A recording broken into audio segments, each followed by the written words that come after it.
Bonjour mes chers élèves, j'espère que vous allez tous bien.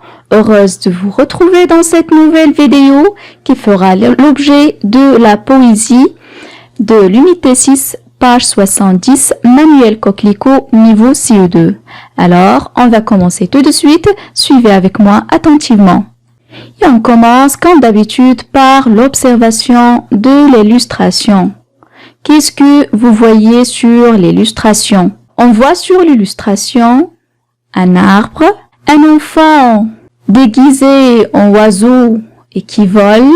Il ferme les yeux, il est souriant.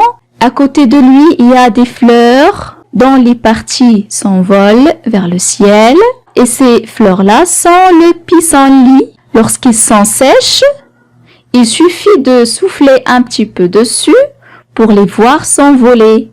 Certainement, vous connaissez cette fleur. Voilà, c'est tout ce qu'on voit sur l'illustration. D'après le titre et l'illustration, de quoi va parler le poème? On peut dire que le poème va parler d'un enfant qui fait semblant être un oiseau qui vole. On va faire tout de suite une première lecture du poème. Poème pour un enfant lointain. Tu peux jouer aux cailloux. Il suffit de ne pas bouger très longtemps. Très longtemps. Tu peux jouer à l'hirondelle. Il suffit d'ouvrir les bras et de sauter très haut, très haut. Tu peux jouer à l'étoile. Il suffit de fermer l'œil, puis de le rouvrir beaucoup de fois, beaucoup de fois. Tu peux jouer à la rivière. Il suffit de pleurer, pas très fort, pas très fort. Tu peux jouer à l'arbre. Il suffit de porter quelques fleurs qui sentent bon, qui sentent bon. C'est un poème de Alain Bosquet. On passe tout de suite à la découverte de la forme du poème et on doit répondre aux questions suivantes. De combien de strophes est composé ce poème? Que peux-tu dire du troisième vers des strophes? Relève les mots qui se répètent dans chaque strophe. Et enfin, est-ce qu'il y a des mots qui riment dans ce poème? Justifie ta réponse. Voilà, on a le poème devant nous et les questions. Et avant de répondre aux questions, on va se rappeler du vocabulaire concernant la forme du poème qu'on a vu déjà. Chaque ligne dans un poème s'appelle un vers. Tu peux jouer au caillou, ça c'est un vers. Et un ensemble de vers s'appelle une strophe, la strophe. Et je fais la différence entre une strophe et une autre par le blanc entre une strophe et l'autre. On passe à la première question. De combien de strophes est composé ce poème? Le poème est composé de 5 strophes. La deuxième question. Que peux-tu dire du troisième vers des strophes? Alors, on va voir c'est quoi le troisième vers de chaque strophe. Très longtemps, très longtemps. Et de sauter très haut, très haut. Beaucoup de fois, pas très fort, pas très fort. Qui sentent bon, qui sentent bon. Alors, qu'est-ce que vous remarquez, mes chers élèves? Oui, dans le troisième vers de chaque strophe, il y a un groupe de mots qui se répètent très longtemps, très haut, beaucoup de fois, pas très fort, qui sentent bon. Et la réponse est la suivante. Dans le troisième vers des strophes, les mots sont répétés 2 fois. Troisièmement, on relève les mots qui se répètent dans chaque strophe. On a très longtemps dans la première strophe, très haut dans la deuxième strophe, beaucoup de fois dans la troisième strophe, pas très fort dans la quatrième strophe et qui sentent bon dans la cinquième strophe. Est-ce qu'il y a des mots qui riment dans ce poème? Justifie ta réponse. On va voir le mot qui se trouve à la fin de chaque vers. On va le lire à haute voix. On commence. Caillou se termine avec le son you. Bouger se termine avec le son G. Longtemps se termine avec le son ton. Est-ce qu'il y a deux mots qui se terminent par le même son dans cette strophe? Non, bien sûr. Encore l'hirondelle, elle, bras, ras, très haut, haut. Encore une fois, on n'a pas le même son de la fin du mot. Étoile, l, œil, œil, ouvrir, ir, beaucoup de fois, wa. Toujours la même chose. Aucun mot ne rime pas avec un autre dans cette strophe. Rivière, air, pleurer, ré, fort, or. Encore une fois, il n'y a pas un seul mot qui rime avec un autre. L'arbre, re, fleur, heure, bon, on. Encore une fois, on n'a pas trouvé un mot qui rime avec un autre dans cette strophe. Donc, on peut dire qu'aucun mot ne rime avec un autre dans ce poème. On n'a pas de rime dans ce poème. On passe tout de suite au vocabulaire pour mieux comprendre quelques mots difficiles dans le poème. On commence par caillou, c'est un nom masculin, un caillou, petite pierre. Le voilà sur l'illustration, ce sont deux petites pierres, des cailloux. Hirondelle, c'est un nom féminin, c'est un petit oiseau migrateur noir et blanc, aux ailes fines et à la queue fourchue. Bras, c'est un nom masculin, c'est une partie du corps qui lie la main au tronc par l'épaule. Voilà, on a la main, l'avant-bras, l'arrière-bras, le coude et l'épaule. Sauter, c'est un verbe qui veut dire s'élever du sol. Son synonyme, c'est bondir. Voilà, un enfant qui saute à la corde.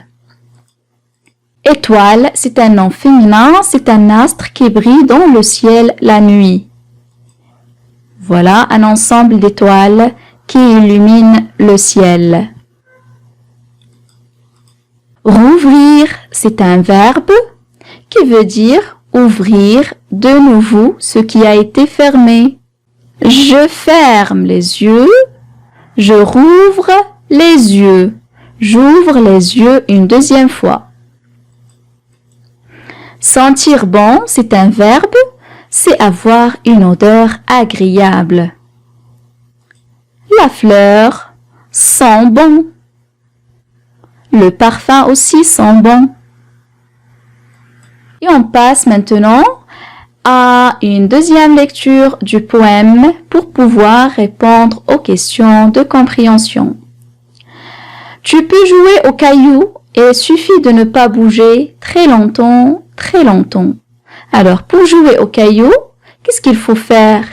Il faut rester stable, fixe. Il ne faut pas bouger pour une longue durée. Très longtemps, très longtemps. Tu peux jouer à l'hirondelle. Il suffit d'ouvrir les bras et de sauter très haut, très haut. Pour jouer à l'hirondelle, qu'est-ce qu'il faut faire? Il faut ouvrir les bras. Voilà, comme sur l'illustration. Et de sauter très haut, très haut. Et de sauter le plus haut possible.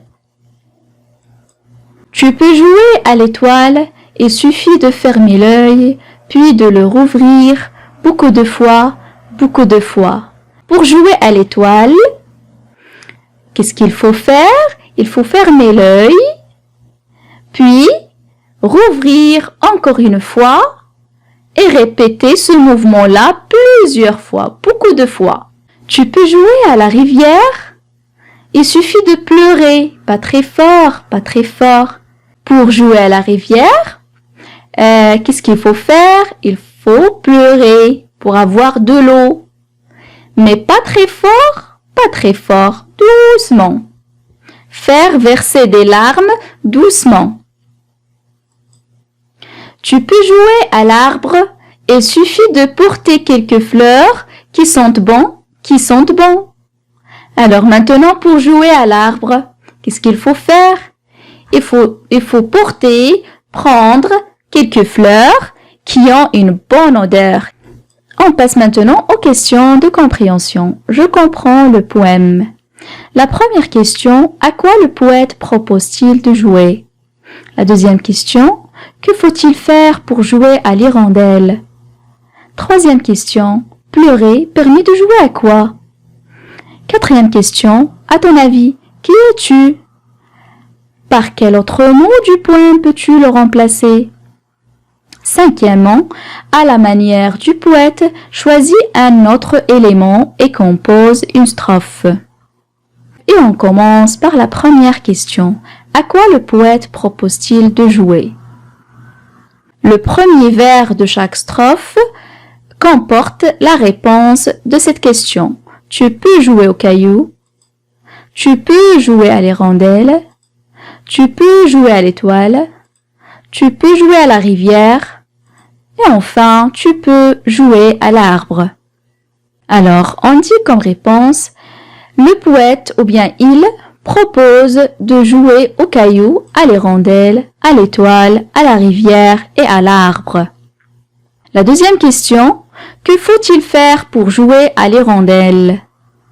On va chercher la strophe qui parle de l'hirondelle. C'est la deuxième strophe. Tu peux jouer à l'hirondelle et il suffit d'ouvrir les bras et de sauter très haut, très haut. Pour jouer à l'hirondelle, il suffit d'ouvrir les bras et de sauter très haut, très haut. La troisième question, pleurer permet de jouer à quoi? Pleurer permet de jouer à quoi? On va chercher dans le poème la strophe où je vois le verbe pleurer. Voilà, c'est la quatrième strophe.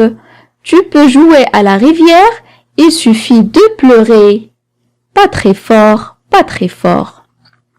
Pleurer permet de jouer à la rivière. Quatrième question. À ton avis, qui es-tu? Par quel autre mot du poème peux-tu le remplacer? On a « tu » qui est répété plusieurs fois dans le poème. Ça veut dire que le poète adresse la parole à quelqu'un. À qui, à votre avis? Oui, c'est dit dans le titre. Poème pour un enfant lointain. Ce poème est écrit spécialement pour un enfant lointain, qui vit loin.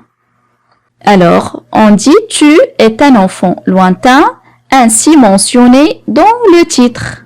Cinquième question, à la manière du poète, choisis un autre élément et compose une strophe. Pour cette question, mes chers élèves, je vais vous proposer une réponse. Tu peux jouer au poisson, il suffit de sauter dans l'eau et de nager parfaitement, parfaitement. Voilà, j'ai respecté la forme du poème. J'ai gardé les mots qui se répètent. Tu peux jouer. Il suffit de... Et quoi encore?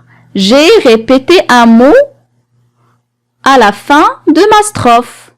Parfaitement, parfaitement. Je vous propose maintenant un petit résumé qui récapitule ce qu'on a vu dans le poème. Dans ce poème, le poète parle à un enfant qui vit loin. Il l'invite à jouer à plusieurs jeux spéciaux et lui explique comment il peut y jouer facilement sans avoir besoin que de son imagination. On va lire le poème une toute dernière fois. Ayez le temps de le lire plusieurs fois chez vous et de l'apprendre par cœur. Poème pour un enfant lointain. Tu peux jouer au caillou. Il suffit de ne pas bouger très longtemps, très longtemps. Tu peux jouer à l'hirondelle. Il suffit d'ouvrir les bras et de sauter très haut, très haut. Tu peux jouer à l'étoile. Il suffit de fermer l'œil, puis de le rouvrir beaucoup de fois, beaucoup de fois. Tu peux jouer à la rivière. Il suffit de pleurer, pas très fort, pas très fort. Tu peux jouer à l'arbre. Il suffit de porter quelques fleurs qui sentent bon, qui sentent bon. La vidéo touche à sa fin. Merci de votre attention. À très bientôt, Inch'Allah.